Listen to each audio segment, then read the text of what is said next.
Bismillahirrahmanirrahim. Assalamualaikum warahmatullahi wabarakatuh.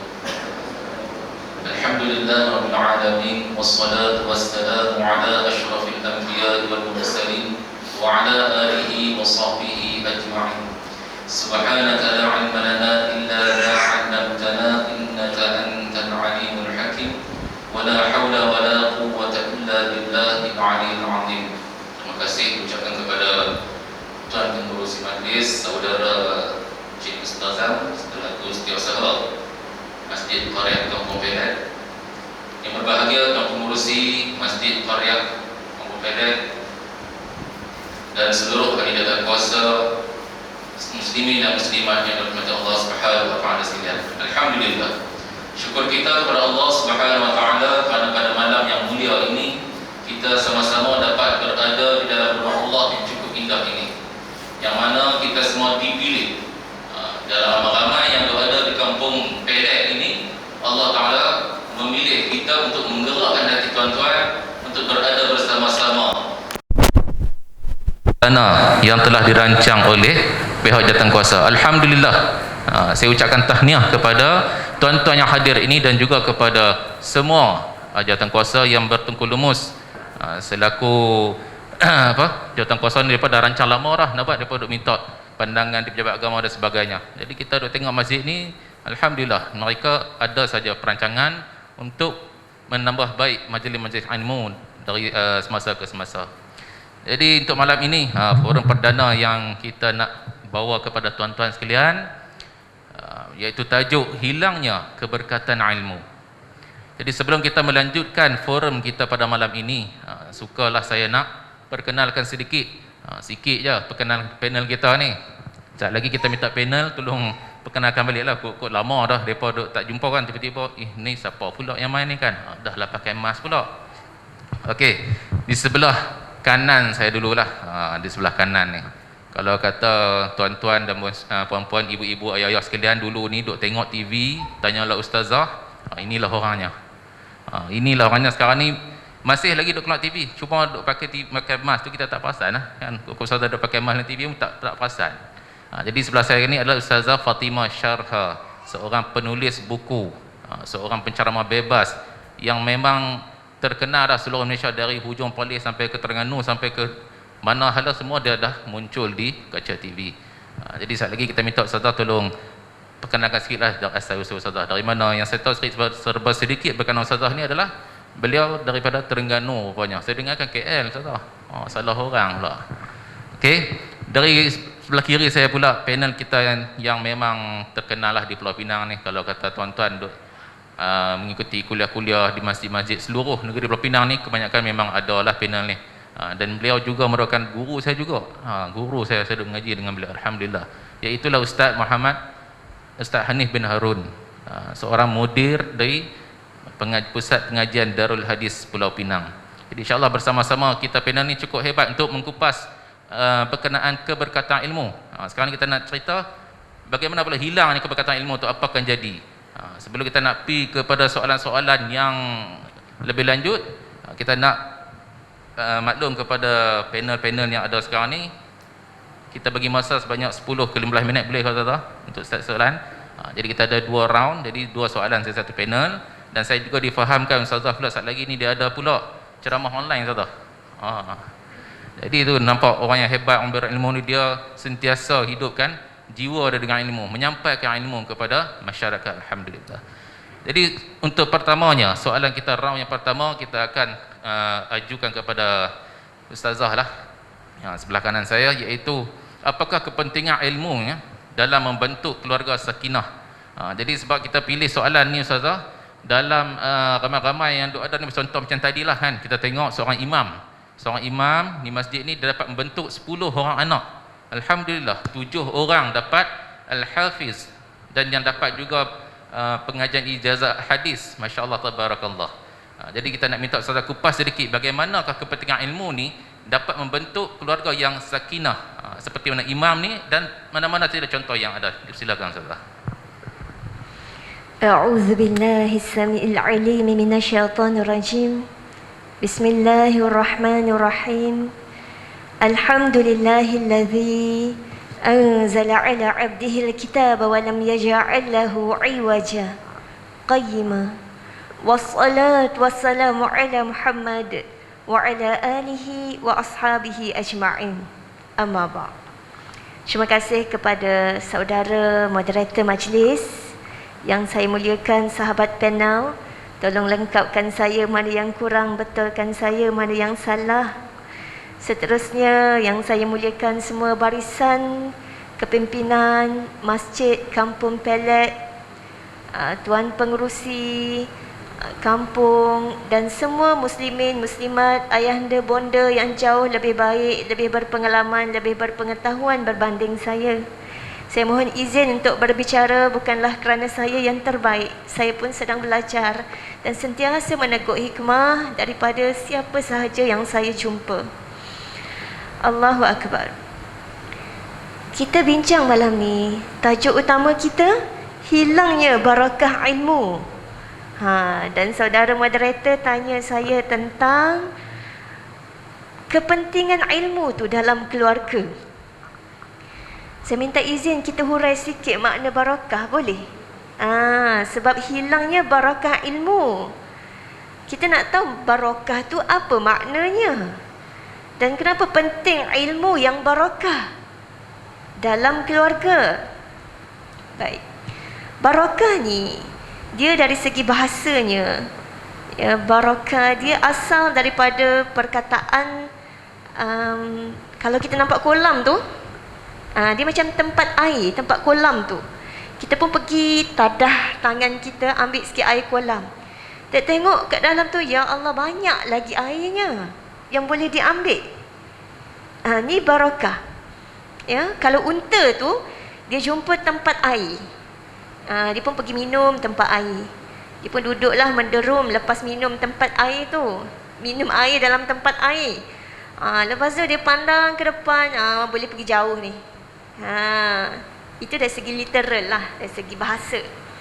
Dari segi istilah, barakah ni adalah an-numu wa ziyadah. Dia berkembang, bertambah. Bertambah bahagia, bertambah kebaikan, bertambah. Kalau dari segi masa tu, subhanallah, imam kita dah tunjuk contoh tadi kan, mantan imam. Beliau pun ada 24 jam masa macam kita semua juga. Tapi dengan 24 jam beliau tu mampu lahirkan generasi penghafaz Al-Quran. Lepas tu mewariskan legasi pula yang penuh jasa nanti, subhanallah. Saya sama 24 jam, tapi ada orang dengan 24 jam macam Imam Nawawi, 24 jam juga macam kita. Tapi sehingga usianya habis usia 45 tahun sahaja, ya Allah ya Rabbi, penuh karya-karya agung, karya besar lahir untuk umat. Ya, Imam Syafi'i pun sama, 45 tahun sahaja usia dia lebih kurang. Imam Al-Ghazali 55 tahun saja lebih kurang.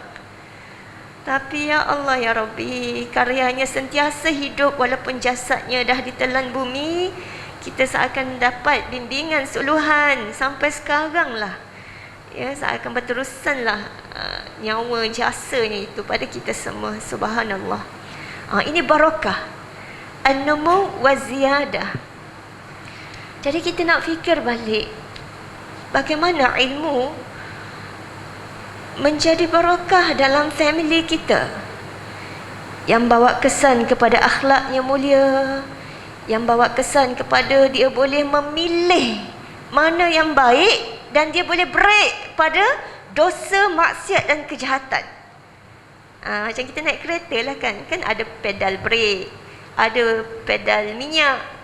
Pedal minyak tu maju, yang ni kena buat. Brake tu jangan buat, stop ataupun perlahan. Dari segi hukum hakam pun kan ada wajib, ada harus, ada sunat digalakkan, ada makruh, ada haram. Jadi bagaimana kita nak lahirkan generasi yang peka ilmu fardu ain, bahkan juga ilmu keduniaan ni fardu kifayah. Kita pun nak lahirkan generasi yang boleh menyelamatkan kita nanti daripada ditindas, melarat, miskin, ya, dengan ilmu fardu kifayah. Jadi semua itu memerlukan kepada ilmu yang barakah, yang nampak matlamat ilmu tu nak ke mana. Kalau dalam kekeluargaan kita tengok, ya, apa sahaja poin-poin tentang kekeluargaan yang disebut dalam Al-Quran tu, dia sangat besar impaknya menyentuh tentang apa yang kita perlukan. Kalau kita pegang tiang-tiang ayat-ayat kekeluargaan dalam Quran tu, dia boleh selamatkan kita daripada risiko kesesatan, risiko kerosakan yang banyak ditimbulkan nanti. Dia boleh selamatkan. Saya bagi contoh, ya, ini kepentingan ilmu. Kita nak berkeluarga, kita siapkan diri dulu dengan ilmu. Seperti mana kata Umar Abdul Aziz, yang saya petik dari kitab Fiqhul Awlawiyat oleh Profesor Syekh Dr. Yusuf Al-Qaradawi. Dia kata siapa yang buat sesuatu tak bermula dengan ilmu, nanti banyaknya kerosakan yang dia buat berbanding kebaikan. Jadi kepentingan ilmu tu dia boleh selamatkan kita daripada banyak kerosakan tu. Sebab dia suluh, dia bagi kita tak gelap lalui perjalanan. Okey, balik kepada ayat-ayat Al-Quran yang sentuh tentang kekeluargaan. Subhanallah, dia bekalkan kita matlamat. Kita berkeluarga ni nak ke mana? Kita nak sampai syurga Allah. Dalam surah At-Tur ayat 21. A'udzubillahi minasyaitonirrajim. Wallazina amanu, orang-orang yang beriman. Orang beriman ni dia ada belief system, sistem kepercayaan dia. Dia ada mindset dia. Hari ni pun orang kalau belajar tentang brain, otak, ya, mindset otak tu sangat berpengaruh pada cara tindak. Jadi orang beriman ni dia ada cara fikir dia, cara rasa dia, sebutan pada perkataan dia, sistem buat dia, dia ada panduan. Wallazina amanu wattaba'athum dzurriyyatuhum, dan yang mengikuti mereka di kalangan zuriyat. Bila sebut zuriyat ni kita kagum sangat sebab Quran tak banyak nak sebut abna, ya, tapi banyak sebut zuriyat. Sebab zuriyat ni dia merangkumi semua sekali, bukan anak saja, cucu, cicit biar fikir jauh. Bahkan setengah kata ke atas pun, nenek moyang pun termasuk dalam perkataan zuriyat. Siapa beriman dan zuriat keturunan yang ikut mereka biimanin, dengan keimanan, alhaqna bihim, kami himpun balik, jumpakan balik, bagi reunion balik dalam syurga nanti. Subhanallah, bertuah sungguh kalau ada di kalangan zuriat keturunan kita yang kita jaga, kita support, dia jadi soleh, dia mungkin dapat syurga Firdaus paling tinggi, kita pun nanti dapat tumpang sekaki. Allah boleh angkat kedudukan seseorang. Ya, sebab apa? Sebab si soleh tadi tu dia suka sangat jika ahli keluarganya dihimpun dekat dengan dia. Allah boleh angkat, sebab tu dia punya, dia maha kaya. Sebab tu kita nak jaga semua sekali ni. Ya, kalau kita mungkin tak berapa mampu nak hafaz Quran, tapi kita mungkin boleh support, bagi belanja kepada siapalah anak saudara ke anak kita sendiri, lebih lagi lah untuk dia dapat teruskan pengajian, beli laptop satu ke untuk dia dapat manfaat. Ya, senang nak ikut syekh tu, syekh ni, ikut YouTube tu pengajian ni. Boleh jadi dia soleh, nanti dia minta kita untuk dia dekatkan dengan dia dekat syurga. Allahu Rabbi. Jadi inilah konsep-konsep antara yang kita belajar daripada Quran. Kepentingan ilmu, Quran tu bekalkan matlamat, ilmu tu bagi suluhan, bagi cahaya. Oh, nampak berkeluarga, nak jumpa balik dalam syurga. Satu. Kedua, Ar-Rum 21 juga nombornya. Cantik tu, senang nak ingat, ya. Ar-Rum 21. Berkeluarga, ini patutnya yang kita nak capai. Wa min ayatihi an khalaqalakum min anfusikum azwajan litaskunu ilaiha. Daripada tanda kebesaran Allah, Allah jadikan kamu ni hidup berpasangan. Ayat tu pun dah power dah. Sebab Allah sebut daripada tanda kebesaran Allah. So kita pandang pasangan kita, Ini tanda kebesaran Allah. Subhanallah.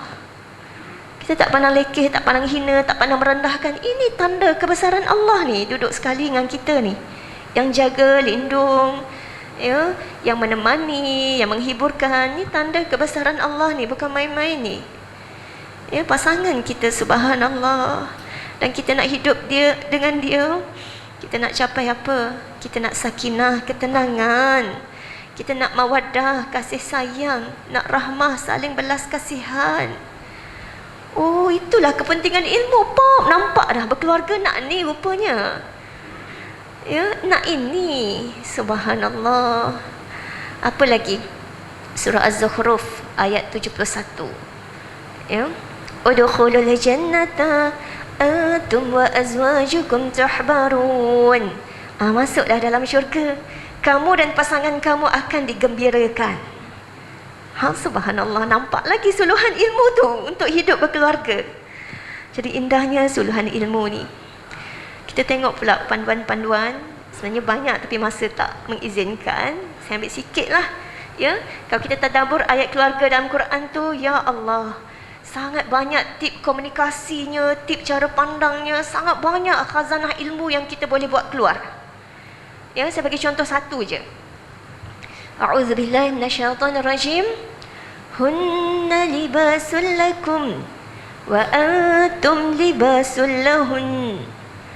Kamu ni pakaian bagi suami, suami pakaian bagi kamu. Gitulah. Isteri pakaian bagi suami, suami pakaian bagi isteri. Ya, bila kita dalami istilah libas. Ni ilmu bagi pencerahan ni, bagi cahaya. Istilah libas. Apa fungsi libas? Libas ni untuk tutup aib kita. Kan, satu. Libas ni untuk lindung kita dari sejuk sangat, panas sangat, libas. Libas juga buat kita jadi nampak elegan, yakin diri, jadi cantik, jadi kemas, jadi segak. Libas. Libas boleh angkat kewibawaan tu. Dia nampak smart gitu, cantik gitu. Itu libas. Jadi itulah fungsi kita hidup berpasangan. Ya, kita hidup berpasangan nak saling tutup aib satu sama lain. Sebab aib ni dalam realiti hari ni Ustaz, yang banyaknya kes domestic violence, keganasan rumah tangga. Kadang kita tak boleh beza mana aib, mana jenayah. Jadi ada seorang ulama ni huraikan, dalam keluarga ni pertama ada nuqsan. Nuqsan ni benda kita tak pilih. Contohnya ada kurap, ada tek lalak besar mana-mana ke kan. Benda yang mungkin tak sedap lah di mata kita, nampak nuqsan, kelemahan. Tapi benda tu bukan dia pilih pun. Dengan izin Allah dia berlaku. Ya, benda macam tu kita patut tutup lah. Jangan cerita kat siapa-siapa lah. Nuqsan. Tak ada dosa pun benda yang manusia tak boleh pilih ni. Hitam putih dia, tinggi rendah dia, apa-apalah yang dia tak pilih tu. Jadi itu patutnya tak payahlah kita nak jadikan isu besar dalam family. Okay, yang kedua, aib. Aib ni benda yang dia mungkin tersalah. Dia tersalah pukul, dia tersalah panas barang sikit hari tu, dia tersalah buat anak dia, contoh kan. Aib-aib yang seperti itu, kalau kita nampak dia ini seorang yang senang terima nasihat, nak bertaubat, minta maaf balik, boleh close case, ya, boleh saling memberi saling berpesan-pesan dengan kesabaran dan kebenaran. Benda macam ni tutuplah. Ni aib. Aib. Dia mungkin tak sengaja, dia mungkin hari tu je, dia mungkin tertekan kena buang kerja. Sepanjang PKP ni je dia macam tu. Sebelum tu tak adalah macam tu sangat. Tapi dia boleh terima nasihat. Dia boleh senang untuk astagfirullah balik, untuk solat taubat balik. Tutuplah. Tapi ada ni. Kalau dah sampai tak boleh terima nasihat, dah ego sangat, dah sepak naik tangan kaki. Ini bukan lagi aib ni. Ini dah jadi syar. Dah jadi kejahatan, jadi jenayah. Tak boleh biar sampai kena patah tulang, sampai kena pendarahan dekat kepala, sampai kena buang tengkorak. Kan jadi isu sekarang kan. Kes tu sedih sangat saya tengok. Allah, macam-macam kes dahsyat sekarang ni. Jangan tunggu sampai macam tu. Kena do something. Pergi lapor kepada yang berautoriti. Ya, kena lapor pada polis. Sebab diri kita bukan kita punya, Allah yang punya. Jangan sampai diri kita dimudaratkan oleh sesiapa, termasuk oleh diri kita sendiri. Jadi ini semua panduan daripada Al-Quran dan suluhan daripada sirah kehidupan baginda Nabi sallallahu alaihi wasallam, yang menyebabkan bila kita hidup berkeluarga, kita jadi berkaedah, jelas matlamat, tahu cara tindak. Ya, ada banyak tip-tip yang akan menyebabkan, ya Allah, bestnya perjalanan hidup berkeluarga. Wallahu a'lam. Terima kasih kepada Ustazah. Begitu indah lagi. Minta maaf tadi terlupa saya nak tanya soalan yang pertama tu. Betul jugalah kata tadi. Kita nak tahu dulu apa itu barakah. Jadi sekarang ni kita dah nampak dah barakah ilmu tu dalam membentuk keluarga sakinah tu bagaimana. Jadi seorang suami tu apa peranan dia, jadi seorang isteri tu apa peranan dia. Jadi sekarang ni kita nak ke soalan yang kedua, bersama panel kita yang kedua. Kita nak minta panel kedua ni kalau boleh kita nak dia cerita sikit pada kita dalam Al-Quran ataupun dalam hadis yang memang sememangnya memberi didikan kepada anak-anak kita. Bagaimana cara didikan yang diajarkan dalam Al-Quran dan hadis untuk membentuk keluarga yang sakinah kan tadi. Jadi saya minta kepada panel kita kedua, Ustaz Ani Arun, untuk memberi sedikit pencerahan berkenaan soalan tersebut. Boleh buka kan? Lemah. Bismillahirrahmanirrahim. Assalamualaikum warahmatullahi wabarakatuh. Alhamdulillahi rabbil alamin, wassalatu wassalamu ala asyrafil anbiya'i wal mursalin, Sayyidina Muhammad wa ala alihi wa sahbihi ajma'in. Rabbi shrah li sadri wa yassir li amri wahlul 'uqdatam min lisani yafqahu qawli, summa amma ba'd. Terima kasih kepada moderator Fadil Ustaz Wafi, yang berbahagia Al-Fadilah Ustazah selaku ahli panel yang kita raikan pada malam ini. Seterusnya kepada ahli dan kuasa masjid, ashabul fadilah, tuan-tuan imam, tuan-tuan Bilal, dan juga seluruh muslimin yang hadir pada malam ini, termasuk dengan muslimat di belakang sana. Alhamdulillah. Jadi pada malam ni kita nak bincangkan satu perkara yang sebenarnya penting di dalam kehidupan kita berkeluarga, dalam kehidupan kita mendepani sesuatu ujian yang sangat besar di sisi Allah Subhanahu wa taala.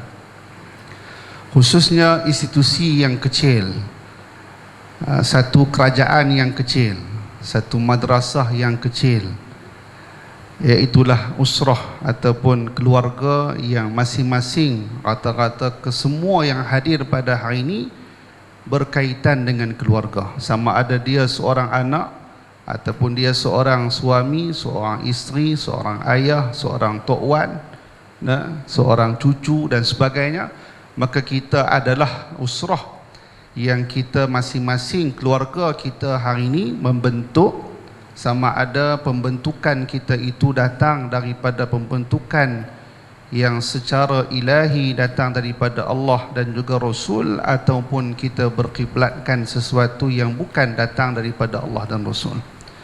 Muslimin yang dirahmati oleh Allah Subhanahu wa taala, kalau kita nak bincang berkenaan dengan institusi ataupun pendidikan anak-anak ni dalam Al-Quran, sangat popularnya kita menceritakan tentang Luqmanul Hakim.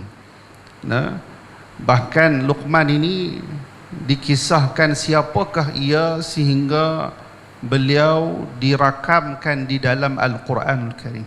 Nasihat-nasihatnya dirakamkan di dalam Al-Quranul Karim. Beliau adakah seorang Nabi? Adakah beliau ini seorang yang Nabi lagi Rasul, memiliki ummah, ataupun bagaimana? Kalau dilihat kepada fatwa Darul Ifta, Luqmanul Hakim bukanlah seorang yang istilahnya ada kedudukan yang besar. Ada khilaf di kalangan ulama yang menyatakan bahawa dia bukan Nabi. Itu yang pasti, jumhur ulama menyatakan dia bukan Nabi. Cuma status dia ada yang menyatakan dia tukang jahit, ada yang menyatakan dia adalah tukang kayu, ada yang menghimpunkan kayu, menjual kayu. Ada yang kalau tinggi sedikit disebutkan dia sebagai seorang qadi pada zaman Nabi Allah Daud alaihi salam. Asasnya, kalau kita nak melihat kepada pendidikan anak-anak, sebenarnya dia tidak mementingkan siapakah latar belakang seorang ibu dan ayah tersebut. Mesti seorang yang bijak pandai, mesti seorang yang berstatus doktor ataupun ustaz ataupun ustazah, mesti dia bidang agama baru anak dah jadi orang yang beragama. Tidak. Kalau kita lihat kepada sirah ini, Sayyidina Luqmanul Hakim yang diberikan hikmah kebijaksanaan, itu adalah seorang, kalau kita katakan dia seorang tukang jahit, tukang kayu, kan? Kalau status kita pada hari ini macam kita katakan petani, orang miskin, tidak ada harta yang banyak. Kalau orang dulu-dulu anak ramai, alhamdulillah, rezeki cukup, walaupun seorang dia penternak ataupun dia seorang petani. Tapi berbeza dengan zaman sekarang, walaupun berpendapatan besar, anak seorang dua dah berasa tidak cukup dengan pendapatan yang dia miliki sebagai seorang yang ada degree master ataupun PhD. Tak cukup. Ada saja yang dia nak kena keluarkan, ada saja komitmen yang dia kena bayar. Tapi berbeza dengan ibu ayah atau atuk kita dulu yang Masya Allah, kerja kadang-kadang buat sawah saja, kerja ni Masya Allah ambil upah, ataupun kerja di pergi laut, orang miskin Masya Allah, tetapi boleh membesarkan anak-anak sehingga menjadikan anak-anak ni anak yang berguna sampai mengaji sampai ke Menara Gading. Saya pun Masya Allah merasa kagum dengan ibu kami lah. Saya tak rasa nak sembunyikan saya seorang anak kepada seorang ibu yang dia buat kuih, dia buat kuih. Dan kami ni antara anak-anak yang menerima zakat secara bulanan di zakat Pulau Pinang lah, kan. Anak asnaf lah kita kata. Jual kuih, buat kuih dan ambil upah. Kemudian sampai saya belajar ke Mesir, mak saya kerja di kedai makan, mencari rezeki yang halal. Dan dengan sebab keberkatan itu, alhamdulillah kami anak-anak ni rasa sebenarnya kejayaan kami hasil daripada keikhlasan dan kesungguhan seorang ibu yang membesarkan kami. Sehingga saya pernah berkata di hadapan mak saya, mak mampu mendidik kami sampai besar dan berjaya macam ni, tetapi kami ni yang dah berjaya, dah masuk universiti, dah ada kerjaya, dah ada kedudukan, kami belum mampu dan tak yakin nak membesarkan anak-anak kami sebagaimana mak besarkan kami dahulu. Ini hakikat sebenarnya sebagai seorang ibu dan seorang ayah. Dan kalau kita ambil latar belakang kepada Sayyidina Luqmanul Hakim, sebenarnya semua kita ni ada potensi untuk melahirkan generasi yang hebat. Kita ada potensi yang besar. Yang penting kesungguhan dan kemahuan kita. Di situ sahaja kemahuan dan keinginan kita untuk hidup secara beragama. Di sanalah kita akan cuba mencari rujukan, datang ke masjid dengan kita meminta rujukan kepada ustaz ustazah kita, para asatizah yang ramai pada hari ini boleh memberikan tunjuk ajar kepada kita. Dan kalau kita melihat suasana semasa pada hari ini, sangat meriah. Anak-anak nak dihantar ke sekolah pondok, anak-anak nak dihantar ke sekolah tahfiz. Berbeza dengan zaman dahulu, kalau belajar pondok, belajar tahfiz, akan dipertikaikan, akan dipersoalkan nanti besar nak makan apa, nanti besar ada ke pekerjaan, ada ke pencen, dan sebagainya. Tapi alhamdulillah pada hari ini yang kita sedang buktikan satu persatu. Dan saya sendiri ada pondok dan ada mak tahfiz. Dan kita ambil daripada sekolah rendah. Sekolah rendah 9 tahun kita dah ambil belajar untuk menghafal Quran. Ada soalan tanya pada saya, Ustaz ada UPSR dekat sini kan? Saya pun tak tahu nak jawab juga, tak ada UPSR, tapi insya-Allah kita akan ambil SPM di sini.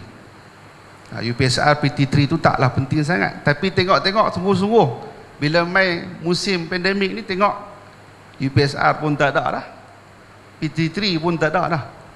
Sebab apa? Hari ni bukan nak pergi kerja kena ambil UPSR dah. Dan alhamdulillah bila kita menekankan sesuatu benda yang penting dulu kan, Al-Quran kita dahulukan, dan kita alhamdulillah kita mampu melahirkan seorang hafiz yang seawal umur 11 tahun.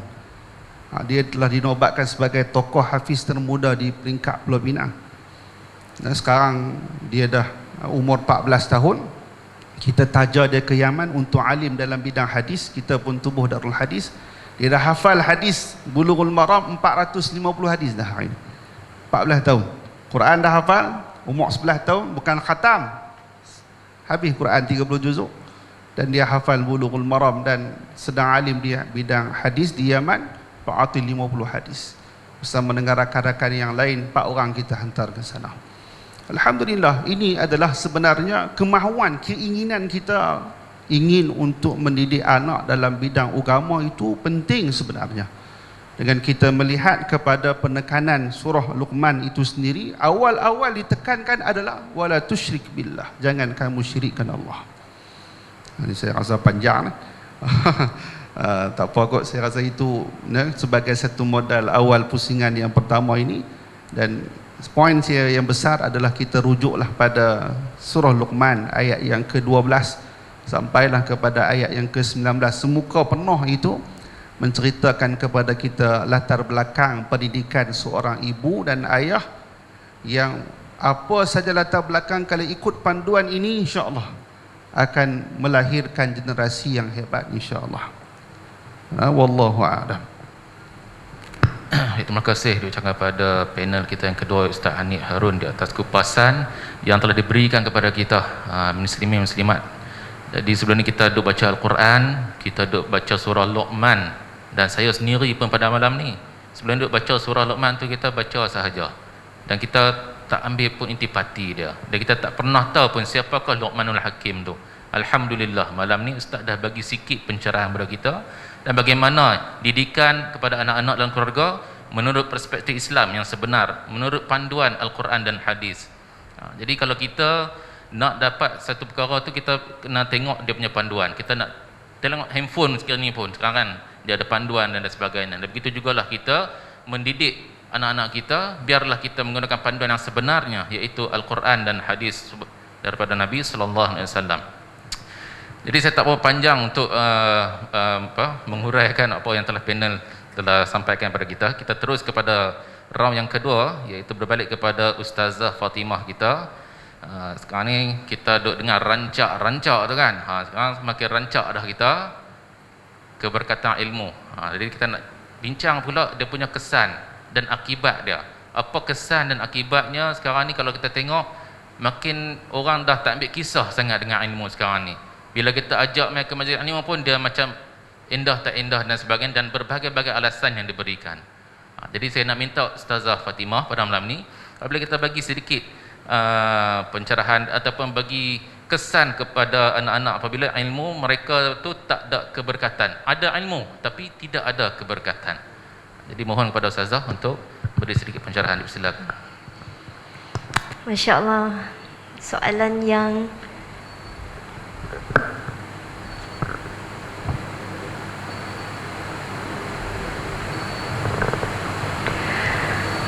Masya-Allah. Soalan ni saya rasa macam dah terjawab oleh cerita Ustaz yang menarik tadi tu. Masya-Allah. Subhanallah.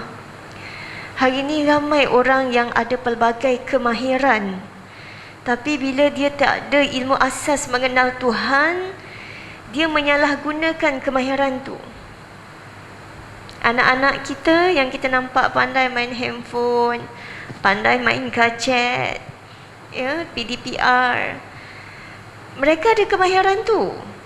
Tapi bila mereka tiada ilmu mengenal Allah, tak jelas itulah matlamatnya, apa yang berlaku? Mereka teroka apa? Macam-macam dalam tu ada. Ada yang mengidolakan Squid Game. Pernah dengar Squid Game? Squid Game ni dalam tu penuh dengan keganasan, pembunuhan. Dan anak-anak kita main game, main tembak-tembak, perang, bunuh. Ya, dibekalkan dengan fikrah ganas secara kita tak sedar. Lepas tu idolanya siapa? Artis-artis Korea, yang mana dalam Quran pun sebut surah Al-Munafiqun. Ada orang yang kita nampak macam mengagungkan jasad luar. Jadi mereka pun tak jelas keutamaan antara dalam ke luar.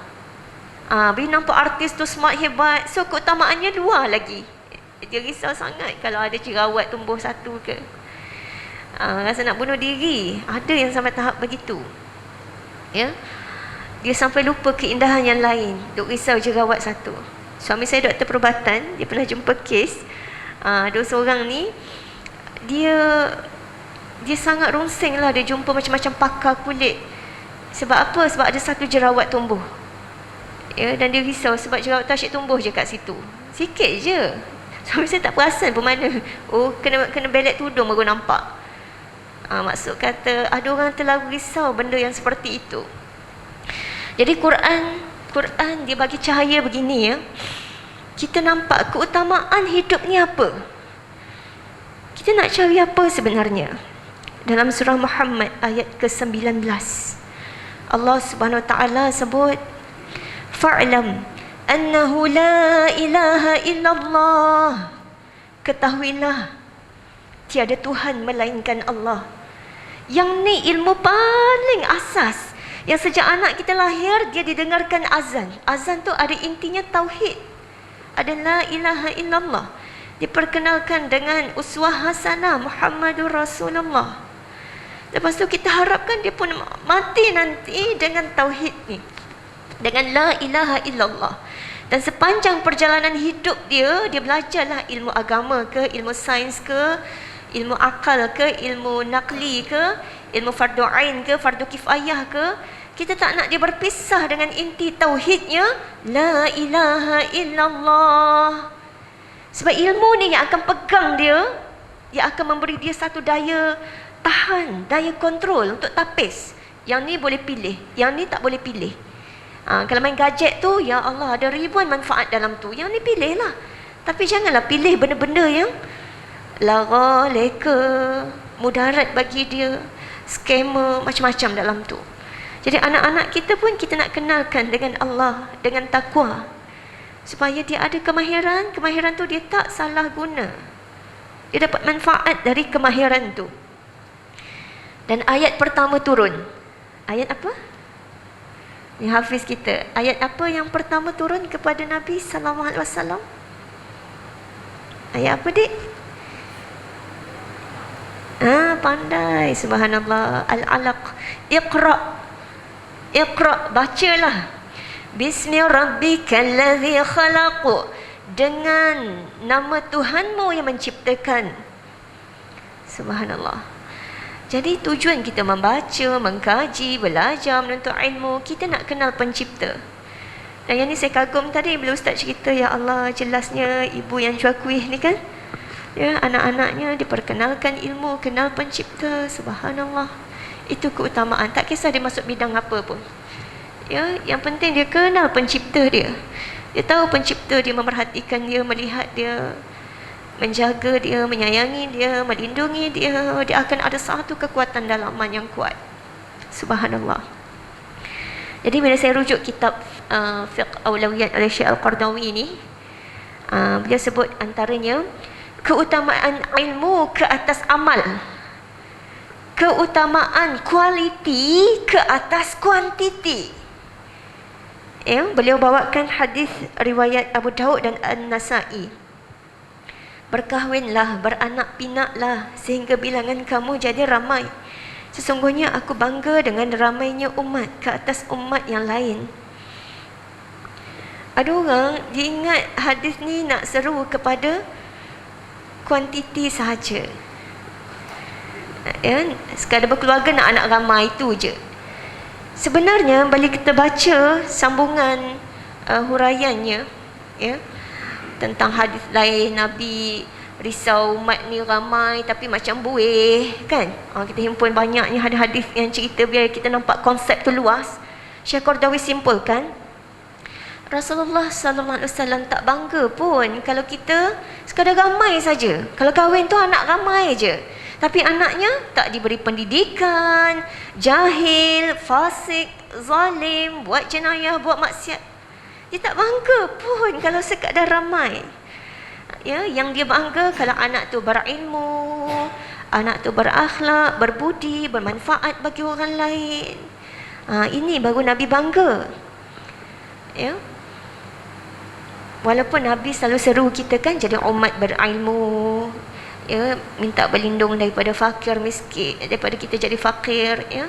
Tapi Nabi sallallahu alaihi wasallam juga bila kita baca secara luas sirah baginda tu, baginda sangat larang untuk hina golongan yang tak berilmu, golongan yang fakir, yang miskin. Ya, bahkan dalam buku Syekh Saleh Munajjid dia sebut kejayaan umat ini ada pada doa dan keikhlasan golongan yang lemah ni. Golongan yang mungkin jahil, mungkin miskin, mungkin ditindas, dianiaya. Ya, dan dibawakan banyak hadis, banyak kisah dalam tu bagaimana Nabi sallallahu alaihi wasallam sangat marah pada unsur-unsur memperhinakan golongan yang macam ni. Dan kita tengok bagaimana lembutnya Nabi layan badui yang kasar dengan baginda. Yang ni kena dalami ilmu tu secara dalam, dia akan nampak, oh, teori konsepnya begini. Ya, kita nak jadi orang berilmu, tapi bila dah jadi berilmu jangan pula sombong, hina orang yang jahil. Ya, pergi pandang rendah orang miskin.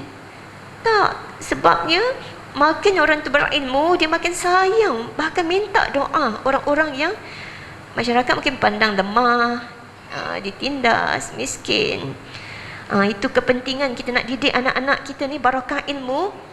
Dia bukan tahu je, tahu yang ada akhlak, ada budi, ada cara sikap, ada cara tindak, dengan uswah hasanah yang ditunjukkan oleh baginda Nabi sallallahu alaihi wasallam.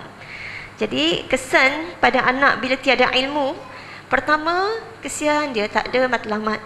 Kedua, kesian dia tak jelas siapa patut dia ikut. Ya. Ketiga, dia tak jelas keutamaan hidup dia. Nak utamakan apa? Cantik luar ke cantik dalam? Walaupun cantik luar pun Islam tekankan juga sebenarnya. Tapi yang dalam tu penting lagi. Dia tak nampak keutamaan, tak nampak idola dia siapa patutnya. Itulah antara kesan-kesan yang ada pada anak lah, yang kita nak kembali balik. Anak kita tak apalah nak mahir apa sahaja skill, tapi mesti asasnya dia kena kenal La ilaha illallah. Terima kasih diucapkan kepada Ustazah. Begitulah panduan kepada kita cara nak mendidik, dan kesan juga kepada anak-anak kita sekiranya tak diberikan sebetulnya ilmu yang sebetulnya. Dia nak belajar apa pun, dia nak masuk bidang apa sekalipun, seperti mana Ustazah beritahu tadi, biarlah dia kenal Allah dahulu. Supaya apa? Supaya dia tak terbabas ataupun tak menyeleweng ke jalan yang lain. Jadi muslimin muslimat yang rahmati Allah Subhanahu wa taala. Jadi setelah mana kita tahu kesan kepada anak-anak, kita nak tahu juga sikit sebanyak kesan kepada anak-anak qarah kita, khususnya di Kampung Pelet ni. Khususlah sebab kita dah buat di Kampung Pelet ni, kita nak minta pencerahan pada panel kita yang terakhir ini, panel kita yang kedua untuk round terakhir ini, untuk menceritakan sikit apakah faktor utama hilangnya keberkatan ilmu tu dalam satu qaryah itu, dan apa pula kesan terhadap anak-anak qaryah yang berada di dalam satu tempat itu. Fadhlan masykuran Ustaz. Bismillah, wassalatu wassalamu ala rasulillah wa ala alihi wa sahbihi wa man wadah. Rabbi shrah li sadri wa yassir li amri wahlul 'uqdatam min lisani yafqahu qawli, summa amma ba'd. Baik, berkenaan dengan keberkatan ilmu ini apabila tidak subur di dalam satu keluarga ataupun tidak ada di dalam satu-satu masyarakat, khususnya berkenaan dengan kita yang berada di dalam qaryah. Dalam satu qaryah dalam satu qaryah ini ada masjid, ada surau, adanya pusat pengajian, ada pondok, ataupun adanya pusat tahfiz, ataupun sekolah yang berkenaan dengan menerapkan kepada anak-anak kita berkenaan dengan ilmu akidah. Apabila tidak ada majlis ilmu yang sebegini, yang akan menyebabkan hilangnya keberkatan, satunya adalah kita hilang sensor berkenaan dengan Islam itu sendiri. Kita hilang rasa, kita nak ambil tahu, rasa nak ambil berat apa yang berlaku di sekeliling kita. Ni saya contoh lah. Contoh, kalau dahulu zaman dulu ni bukan jauh sangat, saya kecil-kecil, saya pun taklah tua sangat hari ni. Muda lagi lah, tak sampai 40. Masa sekolah rendah dulu ataupun sekolah menengah dulu, kalau waktu sekolah keluar pakai baju sekolah aja, pakcik nanti mai ni hang mai mana ni? Tak pergi sekolah ke? Jom ikut pakcik pergi sekolah balik. Jom ikut pakcik pergi balai. Dia boleh pegang anak tu, dia heret sampai ke balai. Dia boleh pegang. Anak tu pun tak kata apa. Hak budak tu ketak-ketak. Kalau dulu zaman champion ni kan, kalau nak merokok lah, kalau merokok tu lari sampai atas bukit tu, ataupun masuk ke dalam sampai dalam longkang, sembunyi nak buat jahat. Ke orang panggil penjahat yang terhormat lah. Zaman sekarang kita tengok bila hilang keberkatan. Waktu sekolah yang sama juga, pakai baju sekolah, naik motor sambil pegang rokok. Siapa berani tegur? Tegur boleh abang. Tegur silap-silap tak kenal Isnin Rabu Khamis. Isnin Selasa Rabu Khamis dia tak kenal. Silap-silap lagi, pakcik tu kan tak kira lah tu imam ke apa ke, nanti kena balun dulu. Keberkatan itu bila kita tak terapkan ilmu agama, dia akan hilang rasa sensor kita di tentang agama. Kita tak, masalah contoh berkenaan dengan jiran ni, kita dah makin hilang tentang kejiranan, khususnya bagi masyarakat yang meninggalkan kepentingan ilmu itu sendiri. Dulu kalau jiran ni macam adik-beradik, anak ni kalau contohnya ada urusan penting nak kena pergi sekolah ke, ada urusan penting nak kena pergi ke mana-mana ke, boleh tinggal anak 2-3 hari ni kalau pergi kursus rumah jiran. Lah ni jiran tak kenal. Dia duk buat live di Facebook tu popular dah, dia duk buat live di TikTok tu popular dah. Rupa-rupanya jiran sebelah rumah dah. Nampak tak? Dia tak kenal siapa dia jiran dia. Sakit demam jadi apa, beranak ke tak beranak ke sebelah tu, dia tak tahu apa. Ini adalah keberkatan apabila tidak adanya majlis ilmu, bila kita tidak menerapkan kepentingan ilmu, hilang keberkatan dalam situasi kekeluargaan, khususnya yang sepatutnya menjadi keluarga kita adalah jiran kita. Nabi sebut di antara tanda seorang itu beriman adalah dia menghormati jiran, memuliakan jiran, memuliakan tetamu. Ini adalah salah satu daripada perkara yang hilang apabila kita tidak menyuburkan majlis ilmu di dalam masyarakat kita. Dia rasa macam dia tak ambil perhatian kepada orang yang susah. Dia tak berasa kesian kepada orang yang, kalau contoh dia sedang memandu, ada orang yang terjatuh sambil dia duduk memandu tu, dia tak rasa nak tahu apa yang berlaku kepada orang tersebut. Yang dia kira adalah apa yang tengok dalam Facebook dia, apa yang dia ambil kira tentang media sosial dia. Tambah zaman sekarang popular dengan TikTok. TikTok ni ya Allah, lara. Tak nak kata manfaat tu ada, ustaz-ustaz kita yang masuk, saya sendiri pun ada TikTok, tapi saya sendiri pun rasa malu tengok muka saya di situ. TikTok ni haban kita sajalah nak tengok apa perkembangan terkini. Hari ni orang boleh buat TikTok, dia ambil handphone sebiji ni macam kita ni, dia boleh rakam tu, dia tak sedar apa berlaku di belakang dia, tak sedar dah. Yang dia kira dia menari, lepas tu dia akan edit video, lepas tu dia akan share, lepas tu dia akan tunggu siapa nak like, siapa nak komen, siapa nak share. memang hidup ni dengan telefon je. Daripada bangun awal pagi, telefon dulu yang dipegang. Satgi nak makan ramai-ramai pun telefon dia pegang. Kan, kalau kita tengok perangai ni kebanyakan di kalangan perempuan lah, minta maaf lah sebut kan. Duduk ramai-ramai restoran tu, makanan dah terhidang, ada dah. Dia ambil telefon kan, dia post dulu, dia tangkap gambar, dia posting betul-betul, tangkap gambar makanan tu saja. Lepas tu dia update dalam Instagram. Lepas tu dia tak makan, dia tengok telefon. Kita hadap sebelah ni rimah, tak mau makan tak apa, ambil aku makan kan. Itu masalah, kita terlalu berkait sangat dengan dunia kita, sehingga sebenarnya apa yang berlaku di sekeliling kita. Dan cuba perhati zaman sekarang ni, orang suka pi basuh baju di laundry kan. Orang suka basuh baju itu. Satu mungkin lah sebab ada pengering kan. Satu lagi orang suka melepak situ, wifi derah laju. Lepas tu dia buat apa? Ramai-ramai ni kalau hujang-hujang ni, dia pun main game. Dunia dia apa aja?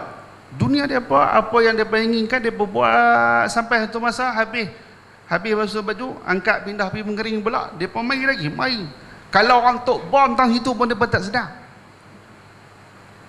Nampak kata betapa asyik dengan dunia. Maksudnya di antara kita nak mengembalikan keberkatan ilmu itu sendiri, yang ketiganya kita kena kekang diri kita daripada handphone. Handphone ni kita kena niat jadikan dia sebagai wasilah mempermudahkan urusan kita, mempermudahkan urusan ilmu. Masuk ke dalam masjid, tolong jaga adab, janganlah duk tengok telefon lagi. Ni sempat lagi check in, sempat lagi update, sempat lagi tengok dalam ni, dah masuk rumah Allah lah.